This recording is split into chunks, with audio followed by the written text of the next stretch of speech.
Hi everyone, Taco Dog here. Welcome to my YouTube channel. Please take a moment to like and subscribe so we can keep great stuff coming your way. And as always, thank you for the support. Now, most of the time when I cook on the campfire because campfire food tastes awesome. But sometimes you can't do that, or you may want, for example, to boil coffee in the morning or do other stuff like cook some beans and you don't want to put the can on the fire, or for whatever the other reason you need to cook on a stove. All right, so if you're new to camping and you want to cook on a stove, probably the easiest thing to do is go to like Walmart or go on Amazon and find yourself a simple 2-burner propane stove. They're very reliable in most cases, and they're fairly simple to use. One thing I would suggest, stick to the same fuel source for all your stuff. So there's propane stoves out there, there's the new butane stoves, lots of different options. But what you don't want to do is you don't want to have multiple fuel sources for your camping gear. So stick to the same fuel source. I don't do that, however. I use camp gas stoves because that's my fuel source for my lighting. So I want to use camp gas for cooking. Before I started truck camping, I was doing a lot of hiking. And I used very portable, small stoves to do what I like to do. One of those that I use is a stove by Mountain Safety Research. I know this looks like a pot because that's what it is. The stove is designed to fit into the pot that comes with it, so everything stays in one package. Now this was designed for multiple people. They actually make them small enough to go into a cup for one person. But in this case, I purchased the larger one because sometimes I would hike with others and I was the guy that did the cooking. So that's why I got a larger one. Now, of course, over time, I stopped using it. And when I started truck camping, I didn't use it that much at all. I was actually using a Coleman 2-burner stove. But then one day I saw this and I said, you know, I hate throwing out or selling gear, so I'm going to repurpose it. And that's what I did. So let's take a look at this. The pot opens up, and this pot's designed for doing all your cooking. And inside this pot, everything fits nice and tidy. First piece that comes out, this is the connector that goes to your fuel. This is the very well used stove. And then you have 2 pieces of aluminum inside here. One piece is your base, and the other piece is your windshield. So we're going to open up the base, and you want to flatten the base out, sure it's nice and flat. And then you want to go ahead and open up the windshield or windscreen. And this helps your stove stay lit and not blow out in any breeze. There's not too much breeze here today, so it shouldn't be too much of a problem. If you do this right, this unfolds.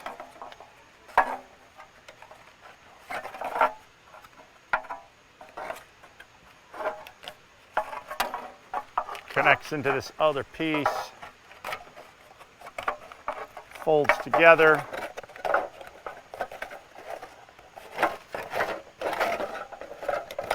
Comes out a little bit.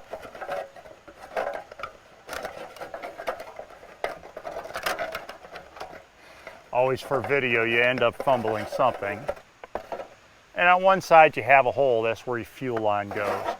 Okay, so you got your windscreen,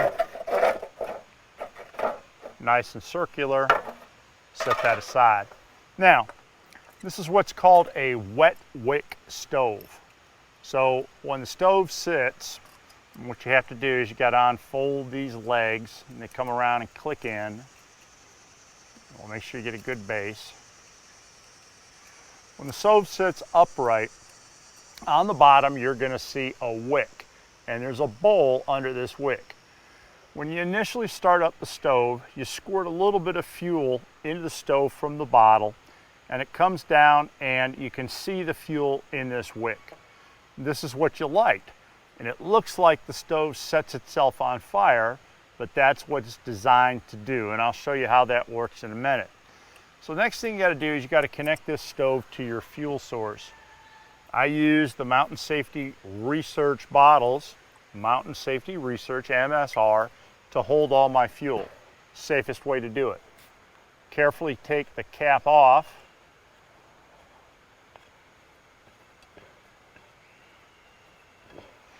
And then you take this fuel pump and you actually insert it in the bottle. So there's a little end down there, that's the collector, and then something to equalize pressure. You turn it like that, you push it down in, and you screw it on nice and tight.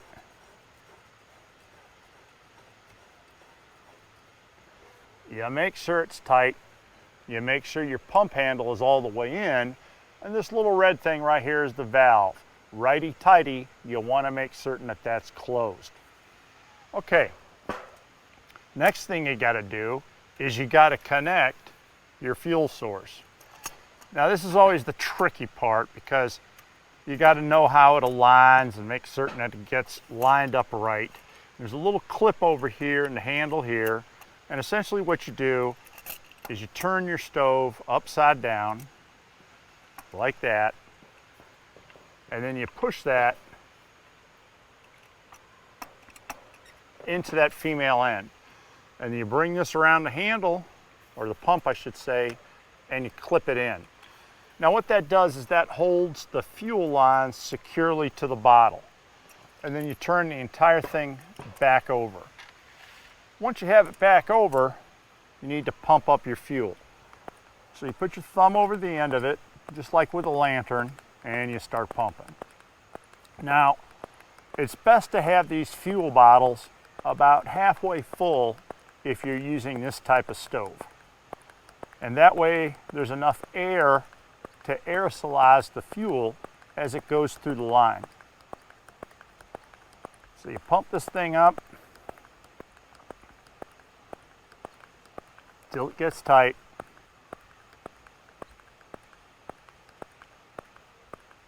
Like that, and then stop. Okay, so this stove, it's called a Firefly stove.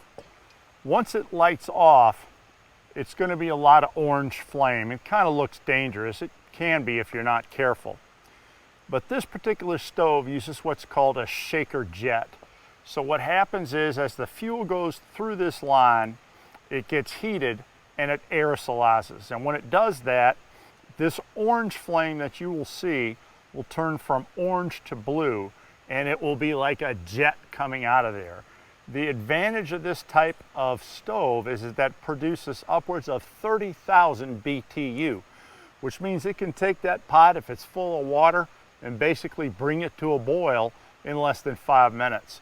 And that's a fast and quick way, I should say, fast and quick. It's the best way, essentially, to boil water or to heat food. Okay, so let's put the stove on the aluminum pad.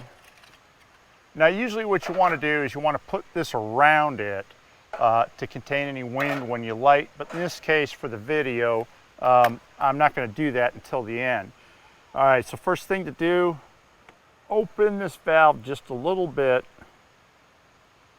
until you start seeing some fuel squirt into the bowl. And I got some in there right now. I'm going to add a little bit more until that wick down there is full of fuel. And go ahead and light. Now, this is an aluminum bottle, so obviously it's not going to catch on fire. You don't want to get it heated too much.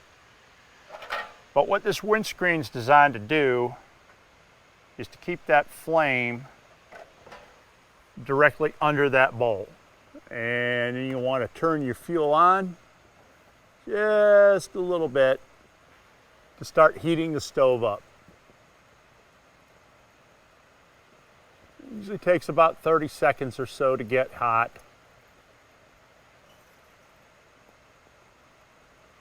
You got to be careful with this. You got to use the valve.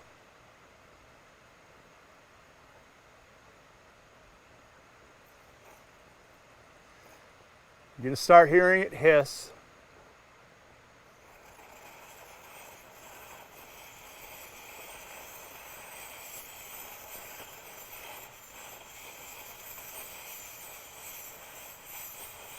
You can hear it hiss. Orange flame's beginning to reduce. And in 30 seconds, there it is. There's your shaker jet stove operating like it's designed to do. Now you can crank this up and it's really going to sound like a jet engine. And that little stove is putting out an incredible amount of heat. And it's that heat that of course speeds up cooking. Now, you can take your pot, if you want to balance it, and put it right on top there. Notice that it fits perfectly. But that's kind of difficult to do when you're on a picnic table or you're not on an easy angle. So one of the things that I decided to do was I decided to use one of these campfire cooking grids to put over the top of this. So first thing I do is I take my windscreen, put it back over the stove. And you can get these in Walmart or Amazon. I actually found this in the trash. And then you can take this and put it right over the top of that stove and position it so that it's on one side. So the advantage of doing this, when you got your windscreen and everything else in there, is now you can put your pot over that and it will heat up just like it's on top of that stove without a bit of problem. You can warm, you can bring stuff to a boil, you can bring this off to the side. And then you can put another pot on there if you have it. So that's it basically in a nutshell. Sure, it's an old system. I'm going to shut this down. But it works well for me. It might not work all that well if you're a beginner.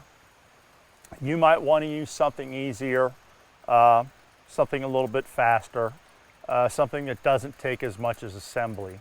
But I don't like throwing old gear out. I always keep old gear and I try to repurpose it because I've used it before and I know it. And the advantage, of course, is that I'm using the same fuel source. So whatever your decision is, look around, look at your different options, think about what you want to cook and how often you want to cook. And that should guide what you want to use for a camp stove. So that wraps it up.